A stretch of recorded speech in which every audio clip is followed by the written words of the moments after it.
শেষ মুহূর্তে একই চমক দিল শাকিব খানের ঢাকা ক্যাপিটালস। বিপিএল খেলতে আসছেন হেনরিক ক্লাসেন।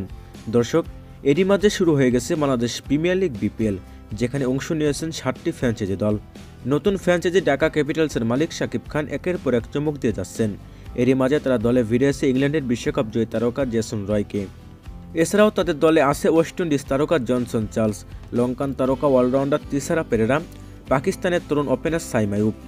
দেশি ক্রিকেটারের মধ্যে আছেন সাব্বির রহমান, উইকেট রক্ষক ব্যাটার লিটন কুমার দাস এবং কাটার মাস্টার মুস্তাফিজুর রহমান। এরই ধারাবাহিকতা এবার তারা দলে ভিড়িয়েছে দক্ষিণ আফ্রিকার মার্কাটারি ব্যাটসম্যান হেনরিক ক্লাসেনকে। বিষয়টি সোমবার সকালে নিশ্চিত করেছেন ঢাকা ক্যাপিটালসের মালিক শাকিব খান। প্রিয় দর্শক, হেনরিক ক্লাসেনের বিপিএল খেলা নিয়ে আপনার মতামত কি তা অবশ্যই আমাদের কমেন্ট বক্সে জানিয়ে যাবেন। ধন্যবাদ।